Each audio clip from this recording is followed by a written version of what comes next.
Eigen student समस्त question voice clear अच्छी तो स्टार्ट करबो आज डिस्कशन क्लास को। Okay thank you. तो वर्तमान मु तुम सहित बेस समय नेमिनी मैक्सिमम टू मैक्सिमम 15 ରୁ 20 मिनिट तुम सहित डिस्कशन करी। ओके समस्त पॉइंट रे मु डिस्कशन करी। तो फास्ट मु तुम सहित डिस्कशन करी जे एथर जो मैंने प्री देथिलो जो मान क्लियर अच्छी कंग्राचुलेसन जो मान हेई नाही कोठी भूल रहिला तुमको कौन करिवार अच्छी नेक्स्ट स्टेप रे से विषय डिस्कशन करी।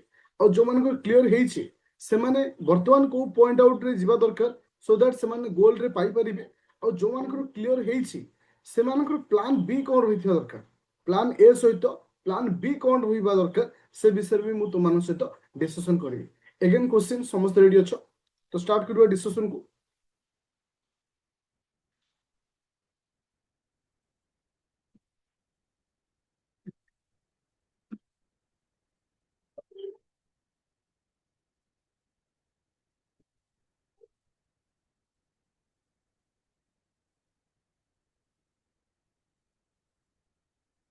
गोटे सेकेंड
अच्छा समस्त व्हाइट बोर्ड शो होची बर्तमान समस्त व्हाइट बोर्ड शो होची।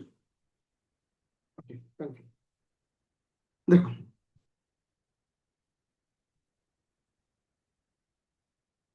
मु सब विषय डिस्कशन करी। तो प्रथम रू 15 ରୁ 20 मिनिट मु तुमन कहली ए विषय डिस्कशन दे। वर्तमान दुईटी साइड रे दुईटी पिला अछंती किछि पिला अछंती जो माने एथर प्री को क्लियर करछंती आउ किछि पिला अछंती जो मानकर प्री क्लियर हेई पारि नै। देखो आमे फास्ट एई टॉपिक रो आमे जिबा जो मानकर क्लियर हेई पारि नै। देखो बहुत सारा पिला थांती जो मानकर प्रिपरेशन स्ट्रेटजी जोटा कि रॉन्ग था जो सठिक टाइम रे सठिक प्रिपरेशन करि न थांती तो सेति पई ही प्री क्लियर हेन थाए। प्री क्लियर न हो पई बहुत सारा कारण अछि जेमति कि नंबर 1 पॉइंट होछि केही मेसेज करनी काइंडली समस्त रिक्वेस्ट करछि मु 15 मिनिट टाइम नेबी देन टॉपिक को स्टार्ट करिवि कहना आप पर क्लास अछि। ओके तो प्रथम पॉइंट होछि तो बहुत सारा पिला जीएस पेपर 1 रे क्लियर करछंती किंतु सीसैट पेपर फेल हेइछंती कहीं ना से माने मैथ और जीएस माने जीएस 2 को सेति की इंपोर्टेंस दियंतेन जोटा कि लास्ट मोमेंट रे दियंती जोटा कि पॉसिबल नहीं। तो सेकंड पॉइंट ऑफ व्यू होछि कोन साधारण तो प्रिपरेशन रो गोटे माने टाइम पीरियड था से पीरियड न जाय कि लास्ट मोमेंट 3 मास 2 मास रे प्रिपरेशन करिया को ट्राई करंती जोथि पई सक्सेस होल। बस गोटे एडवाइस देबी वर्तमान जहाँ हेइछि सब जिनस बुलिया पड़ो कहीं ना ए रास्ता हूँ से आज सिविल सर्वेंट हवा पाई हेले दुईटी जिनस लाइफ रे से पर्यंत लड़ जे पर्यंत सक्सेस पाइना और जदि तुम चाहूच जे ए लाइन रे मु पारिबिनी इमिडिएटली क्विट कर जाओ लाइन को आसीबार अछि तो गोटे गोल रखिबो जे पर्यंत मु सक्सेस पाइनी से पर्यंत मु लड़ी चलिबी ए पॉइंट आउट रे हमको जीवार अछि। तो ए जिनस माइंडसेट करो जहाँ हेइछि बीती जाइछि ए जो सुजोग आसुची डिसेंबर मास जो नोटिस आसुची ये हूँ समस्त स्टूडेंट मान लास्ट चांस आउ एठी भी कहबी जो मानकर क्लियर हेइछि प्रिलिम तुम माने 5,000 एभव पिला सिलेक्ट हेइछो फाइनाली तुम माने पहुंचबो केते 460 पाखापाखि पहुंचो भाबो केते पिला एठी कटिया को चांस अछि। तो तुम माइंड रे से जिंस हबियार अछि जदि मु इठी भी फेल होउछि तो लास्ट चांस अछि मोर 2027 तो से 27 को बेस करिकि तुम प्रिपरेशन कर। तो ये प्रिपरेशन पाई आमे फास्ट कौन पॉइंट आउट करबा दरकार प्रथम हूँ आम कते एटा हूँ जुलाई मास अच्छी, अगस्ट मास अच्छी, सेप्टेम्बर मास अच्छी, अक्टोबर मास अच्छी। तो मु टार्गेट रखी अप टू सेप्टेम्बर मास पर्यंत, अप टू सेप्टेम्बर मास पर्यंत जीएस पेपर 1 2 3 4 समस्त को कंप्लीट करियो। आउ समस्त को बेस करी 200 लॉन्ग क्वेश्चन मु तुमको प्रोवाइड करी। आउ एवरीडे मिनिमम 2 ରୁ 3टा लेखा लॉन्ग क्वेश्चन करियो। जहार ड्यूटी रोची मु तुमको क्वेश्चन प्रोवाइड करी, तुम्हें डिस्कशन ग्रुप रे प्रोवाइड करियो। और जहार डिस्कशन आफ्टर क्लास पर आमे डिस्कशन करियो, जोटा मेथड आमे प्रीवियस डे मानकर करथिले, बस सेही जिनिस को आउ टिके स्पीड रे मेंटेन करियो जेहेतु हमरो गोल फिक्स है। ए माइंड रे क्वेश्चन आस्तु सेही भली जे को माने पढ़िया दरकार। मु तुमको एडवाइस करिवि जो मानकर प्री क्लियर हे नाही तुमे माने एको मध्य पढ़। काहेकि पढ़िया पई कहूची टिके टिके हाँ इभालुएसन एथर करी फाइनल काहेकि ना जेहेतु तुमर गोल आसी गला बट फिक्स हेला टाइम ना एथर इभालुएसन रो गोटे टाइम पीरियड रखा जीवो। जेमति कि सपोज आज मु तुमको क्वेश्चन देली, क्वेश्चन रो आंसर जदि तुमे पर्टिकुलर से समय भीतर अपलोड करिवो ठीक ता परवर्ती क्लास रे इभालुएसन हो। एटा मो ड्यूटी आज मु तुमको सहित कहूची एवरी क्लास रो एवरी स्टूडेंट को इभालुएसन हो, जोटा कि प्रत्येक दिन आमे राति 10टा रे मु एटा को रखिबी क्लास आसंता काली ठरू। ओके आसंता काली ठाରୁ केवल राति 10टाରେ ସେଇ କ୍ଲାସ୍ ରହିବ। ओनली लॉन्ग क्वेश्चन रो इवैल्यूएशन हो, लाइव इवैल्यूएशन लाइव क्लास रे डिस्कशन जतिक पिला देइथिबे सेतिक पिला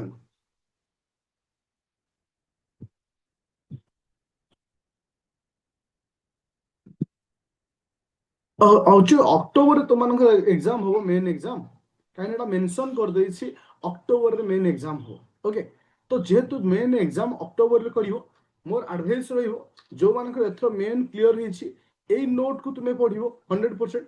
आउ जो माने 27 को टारगेट रखिछो तुमे माने मध्य आकु फोकस करिवो काहे ना ए एग्जैक्ट जिनिस जेतिक जिनिस पढ़ा हबो डिटो सेतिक जिनिस रो 90% तुमको कोठ की दरकार हबो नेक्स्ट ईयर पई।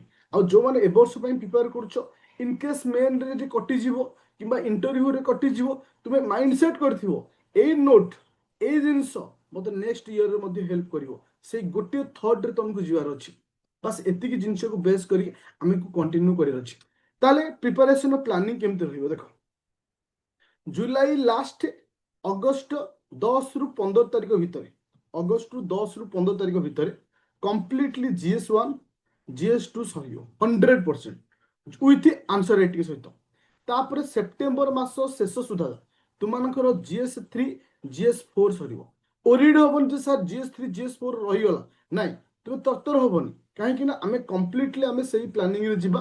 किंतु मु जो अगस्त 10 15 कहले एटा केबे भी जीवनी जुलाई लास्ट भीतर ही तुमनकर जीएस 1 2 सरिजो। आ अगस्त लास्ट भीतर तुमनकर सरिजो किस 2 3 आउ 4 सरिजो। आ सेप्टेम्बर टा रखिबा खाली रिवीजन पाई। तो एटा रहिबो तुमनकर प्लानिंग आसंता दिन मानकर जो मानकर हे जाइछि ओरिड हवार नै जो प्रोसेस रे मु तुमनको नेबी तुमे सेही बोली जीवो। जो मानकर न हिछि तुमे ए माइंड सेट करिवो ए समस्त जिंस मते 27 पे लड़ियार अछि। ओके बोथ बोथ लैंग्वेज एटा दिया जीवो ओडिया और इंग्लिश रे बोथ दिया जीवो ओडिया और इंग्लिश रे। हां तापर आसला कंपलसरी पेपर इंग्लिश ओडिया ता सहित एसए पेपर प्रति संडे दिन हबो। आउ एक्सेप्ट माने आसंता काली काली की सला पर बाकी आउ जो दिन मान आसीबो सब संडे रे एसए रहिबो। इंग्लिश और ओडिया जो कंपलसरी पेपर अछि वीकली गोटे एसए पेपर गोटे ओडिया क्लास हबो गोटे इंग्लिश क्लास हबो वीकली गोटे लेखा हेकरी एटा कंप्लीट हबो। एटा final planning for the all student, एटा final planning for the all student 200 long question समस्त टॉपिक रो selected theory class current issue ता सहित समस्त टॉपिक रो लाइव क्लास रे 200 क्वेश्चन रो मु सॉल्यूशन तुमान सहित इवैल्यूएशन करबी। जोडा कि डे आज लगे 10 तारिख हला 12 तारिख ठू स्टार्ट हो माने आज तुमको जो लॉन्ग क्वेश्चन देवी जार डिस्कशन आसंता काली हबो तार अर्थ 11 तारिख दिन जो दिन दिया जीवो जो लॉन्ग क्वेश्चन ता 12 तारिख राति 10टा हबो। आ सब बेले पई फिक्स रहबो गोटे समय से होचे राति 10टा रु राति 10टा 30 ए जो 30 मिनिट रो जो समय रही प्रत्येक दिन वेट करो माने आज देवी 11 हाँ आज 11 ना आज देवी राति आज तुम गोटे लॉन्ग क्वेश्चन देवी तुम काली होल डे टाइम रहिला तुमे मते लेखिकी पठेबो ଯାହାର ଡିସ୍କସନ୍ ରାତି 10ଟାରେ ହେବ, ଯାହା ଡିସ୍କସ୍ ଆଉ ପ୍ରତ୍ୟେକ ଦିନର ଲଙ୍ଗ କୋଶ୍ଚିନ୍ ଡିସ୍କସନ୍ ହେବ। ଆଉ ସେଇ ଦିନ ଦେଇଥିବା ସମସ୍ତ ପିଲାଙ୍କର କାହାର କେତେ ସ୍କୋର ରହୁଛି ସେଟା ବି ମୁଁ ତୁମମାନଙ୍କୁ ପ୍ରୋଭାଇଡ କରିଦେବି। ଏଇ ପ୍ଲାନିଂରେ ସମସ୍ତେ ଯିବା, ଯୋଉମାନଙ୍କର ପ୍ରି କ୍ଲିୟର ହେଇଛି ବା ଯୋଉମାନଙ୍କର 27କୁ ଟାର୍ଗେଟ ରଖିଛ, ପୁରା ସମସ୍ତେ କ୍ଲିୟର ହେଲା। ଆଉ ଯୋଉ କୋଶ୍ଚିନ୍ ମୁଁ ତମକୁ ଦେବି ବା ଡିସ୍କସନ୍ କରେଇବି ସମସ୍ତ କୋଶ୍ଚିନ୍ PYQ ହେଇଥିବ, ସମସ୍ତ କୋଶ୍ଚିନ୍ ଏକ୍ସପେକ୍ଟେଡ କୋଶ୍ଚିନ୍ ହେଇଥିବ କିମ୍ବା ଅଦର ଷ୍ଟେଟ୍ PCSC ର କୋଶ୍ଚିନ୍ ହେଇଥିବ। ଏଇ ଫର୍ମାଟରେ ଯିବା। ଆଉ ଗୋଟିଏ ଅନୁରୋଧ ରହିବ,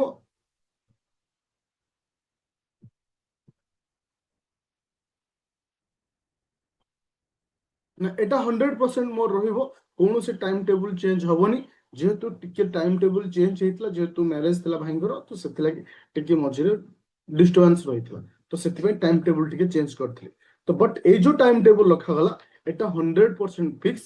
ଡେଟ୍ ହଉଛି ଆଜି 11/7/2024 ଅପ୍ ଟୁ ସେପ୍ଟେମ୍ବର ମାସ ପର୍ଯ୍ୟନ୍ତ ଏଇ ଟାଇମ ଟେବୁଲରେ ଯିବା।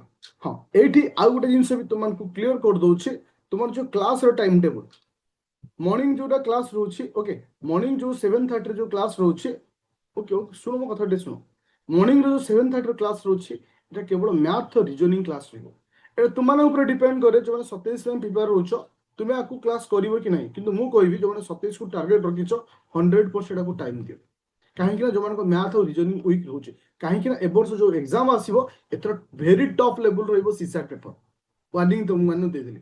ଆଉ ଯୋଉଟା କି ରହୁଛି 3:30ରେ ଯୋଉ କ୍ଲାସ ରହିବ NCERT କ୍ଲାସରେ ଯୋଉ ଚାଲୁଛି, ଯୋଉମାନଙ୍କର ମେନ୍ କ୍ଲିୟର ଅଛି ବା ଯୋଉମାନଙ୍କର ପ୍ରି କ୍ଲିୟର ବି ହେଇନି ସମସ୍ତଙ୍କୁ ମୁଁ କହିବି ସେ କ୍ଲାସ କରିବା ପାଇଁ। କାହିଁକି ନା NCERT ରେ କିଛି ଜିନିଷ ଥାଏ ଯୋଉ ଜିନିଷଟା ମେନ୍ ରେ କିଛି ଲେଖିବା ପାଇଁ ସାହାଯ୍ୟ କରେ, ତା ସହିତ ଅବଭିୟସଲି ତୁମମାନଙ୍କୁ ପ୍ରିଲିମରେ ସାହାଯ୍ୟ କରିବ। ତ ଏ କ୍ଲାସଟାକୁ ସମସ୍ତଙ୍କୁ କରିବା ପାଇଁ ତୁମକୁ ରିକ୍ୱେଷ୍ଟ କରିବି।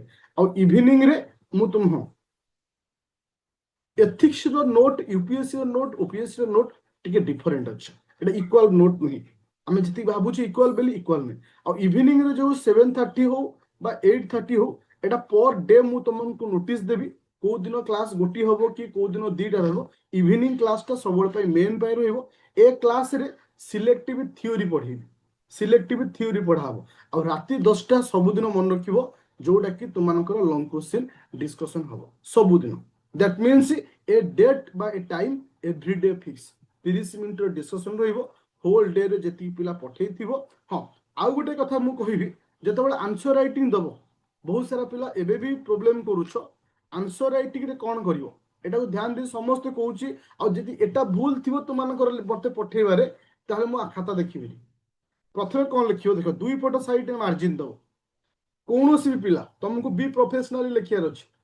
जे तुम गतिरे माने रियल सीट किछि नाही, प्लेन पेपर रे कोन करिवो, जे जो तुम जो दिस्ता कागज आसुची कि किछि जो पेपर आसुची, तुमे कोन करिवो दुई पट साइड मार्जिन पकेइबो।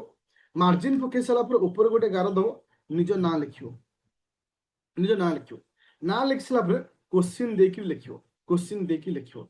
आ सेटा को तुमको लिखिया को पड़िबो। हां, आउ गोटे जिंस मु तुमको गोटे जिंस कहबी, जो मानकर प्री क्लियर अछि, तुम प्रत्येक नोट रे ब्रैकेट रे लिखिबो मेन।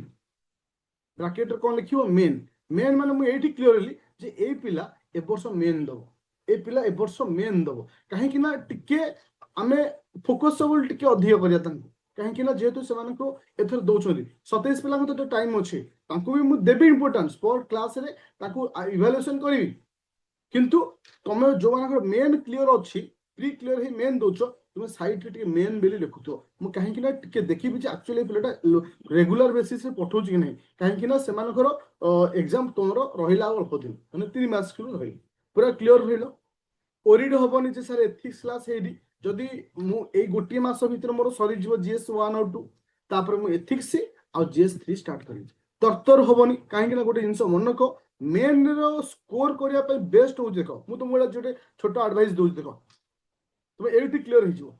जीएस 1 2 3 4 चारिटा को मिसी केते मार्क, चारिटा को मिसी केते मार्क 1000 मार्क। सबुठ बेस्ट स्कोर केते कहलो, जदि गोटे पिला 400 रु 500 भली मार्क रखुची, 400 मार्क होची, तुम भाबो जे ये गोटे भलो स्कोर। 500 बोली माने 4 रु 500 यदि रखुची, भाबो ये गोटे भलो स्कोर, माने ये सिलेक्शन हे जिवो। ताठू जते अधिक रखिबो रैंक रे आसीबो। 400 500 ହଉଛି କଣ ତୋର ସିଲେକ୍ସନ ହେଇଯିବ। କାହିଁକି ନା ଏଥିରେ ଯଦି ତୁମେ 450 ଭଳିଆ ରଖୁଛ, ଅପସନାଲରେ 250 ରଖୁଛ, ଏଇଠି ହେଇଗଲା କେତେ 700। ତାପରେ ଆସିଲା ଇଣ୍ଟରଭ୍ୟୁରେ ଯଦି ତୁମେ 150 ପାଖାପାଖି ରଖୁଛ, 150, ତାପରେ 100 ପାଖାପାଖି ତମେ ରଖୁଛ କୋଉଥିରେ ଏସେ ପେପର ରଖିଛ, ତ ଏଇଠି ତମର ହେଇଗଲା କେତେ 7 950 ସିଲେକ୍ସନ ହେଇଗଲା। ତ ମନେ ରଖ ସର୍ବନିମ୍ନ 1000ରୁ 450 ରହିବା ଦରକାର। ସର୍ବନିମ୍ନ ଯେତେ ଅଧିକ ହବ ସେତେ ର୍ୟାଙ୍କ ତମର ବଢି ବଢି ଚାଲିବ। ତ 450 ଆମକୁ ରଖିବାର ଅଛି। କେମିତି ପ୍ଲାନିଂ ଦେଖ, ସପୋଜ ଜିଏସ୍ ପେପରରେ ଭଲ ମାର୍କ ଉଠେ ୱାନରେ, ଯଦି ଗୋଟେ ପିଲା ଏଇଥିରେ 130 ମାର୍କ ଆଣିଲା, ଟିକେ ଦେଖ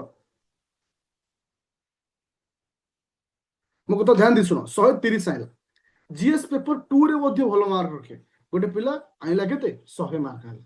ସପୋଜ ତାର କୌଣସି କାରଣରୁ ଜିଏସ୍ ପେପର 3ଟା ଖରାପ ହେଲା, 3ରେ ସେ କଣ କଲା 80 ମାର୍କ ଆଣିଲା ଆଉଟ୍ ଅଫ୍ 250ରୁ, ମୁଁ 250 କଥା କହୁଛି।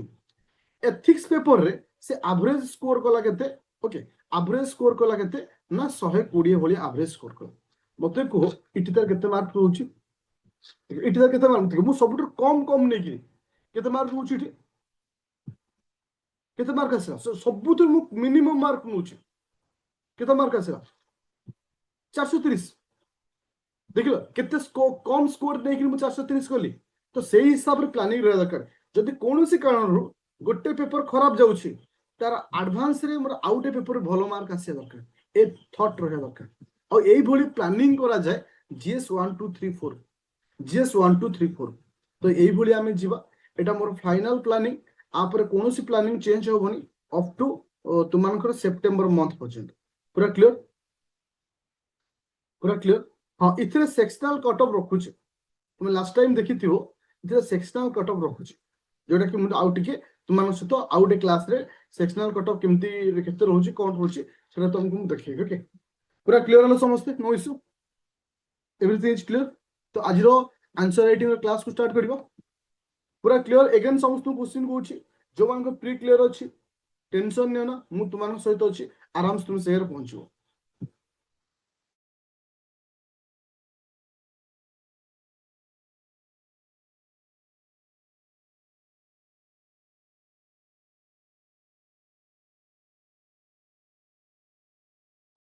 ଆରାମସେ ସ୍କୋର ହବ। ଆଉ ଯୋଉମାନଙ୍କୁ ପ୍ରି କ୍ଲିୟର ହେଇନି, ଓରିଡ୍ ନାହିଁ, ଗୋଟେ ସୁଯୋଗ ଅଛି।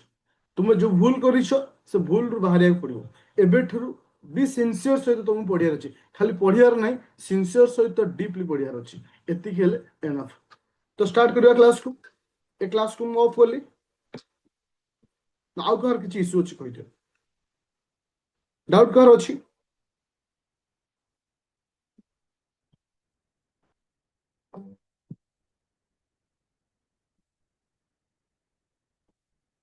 ଚିନି କୁହ।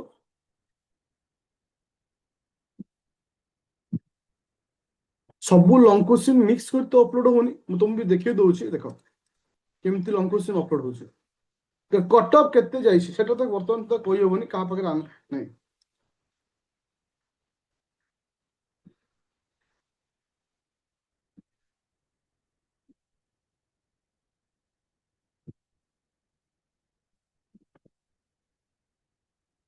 ଆଚ୍ଛା, ତମକୁ ମୁଁ ଦେଖେଇ ଦଉଛି ଗୋଟେ ସେକେଣ୍ଡ।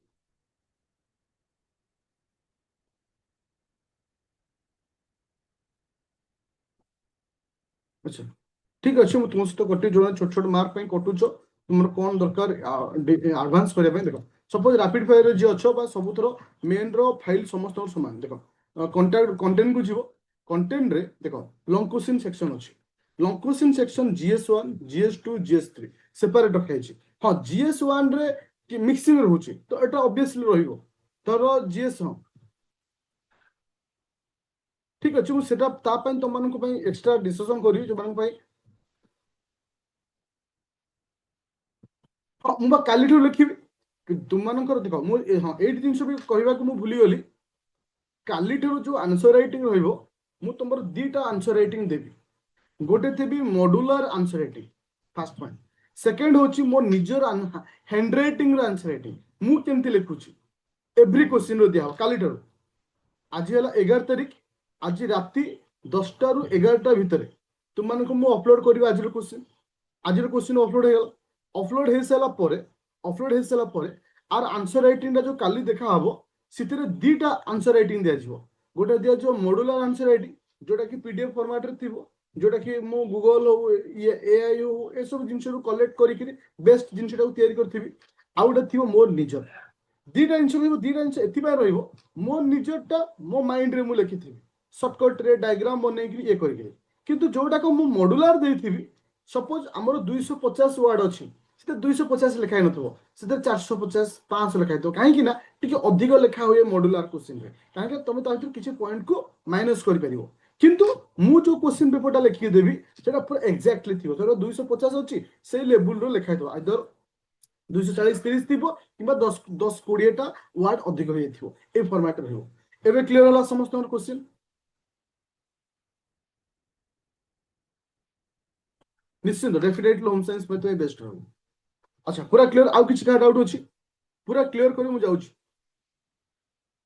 आज जोड़ा डिस्कशन करी बेटा पीवाई क्यू डिस्कशन करी बट काली ठो जोड़ा डिस्कशन करी दीटा फॉर्मेट रे पूरा क्लियर थैंक यू चल तो ए रिकॉर्डिंग ऑफ करली आउ कार किसी डाउट नहीं अच्छा हाँ बुक लिस्ट रे किसी आवश्यकता नहीं जति नोट देबी दैट्स एनफ रहइबो अच्छा एठी आउ गुटे जिंस भी तुमन कहि दोछि जेतबेले जो माने कॉल करूछ जेतबेले जो माने कॉल करूछ बहुत टाइम रे थाय जे मु कॉल रिसीव करूछि बट मु किछि टाइम रे बिजी रहूछि बट मु तुमन गुटे फिक्स टाइम दोछि अप टू सेप्टेम्बर मास पर्यंत गोटे रु 3टा भितरे गोटे रु 3टा दैट मींस एटा होछि मॉर्निंग टाइम हम कहूछि गोटे रु 3टा भितर मते कॉल करिवो एक्चुअली यदि पाठ रिलेटेड डाउट थिवो अन्य टाइम रे यदि कॉल करूछ यदि फ्री थिबी ताले कथा हेबी अदरवाइज कथा हे परिबो तो गोटे रु 3टा जो टाइम मु तुमन को देछि ए टाइम रे मु फ्री रहिबी पूरा कंपलसरी पाठ रिलेटेड जहां भी डाउट थिवो ए समय रे मते कॉल करिवो पर्टिकुलर फिक्स कर दूची जो मानकर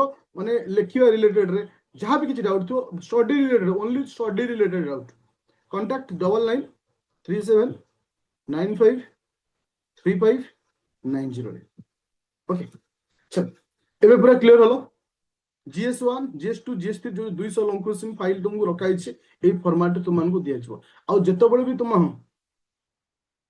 इंग्लिश ग्रामर वोकाबुलरी जे तुम प्रॉब्लम होची ताले इंग्लिश को छाड़ी ओडिया को क्विज माने शिफ्ट हे जा कहीं ना ग्रामर वोकाबुलरी तो क्लियर करबा समय नहीं सेटा छोटो बेलो पिला को पढ़ा जाए जब तुम देखुचो एक्सेस तुम मिस्टेक रहउची ग्रामर वोकाबुलरी मिस्टेक रहउची देन इंग्लिश रो ओडिया को शिफ्ट हे जा कहना है मेजर इश्यू तो आइदर जब तुम्हें कहो ना सर हमें प्रैक्टिस करके इंप्रूवमेंट करि परिबो प्रैक्टिस करके इंप्रूवमेंट करि परिबो देन किछि इश्यू कंपलसरी पेपर तो इंग्लिश तुमको 25% रखले पास वोकाबुलरी न हो मु तुम बात देखि दी तुम क्लियर करियो से बदर टेंशन नहीं ओके चलो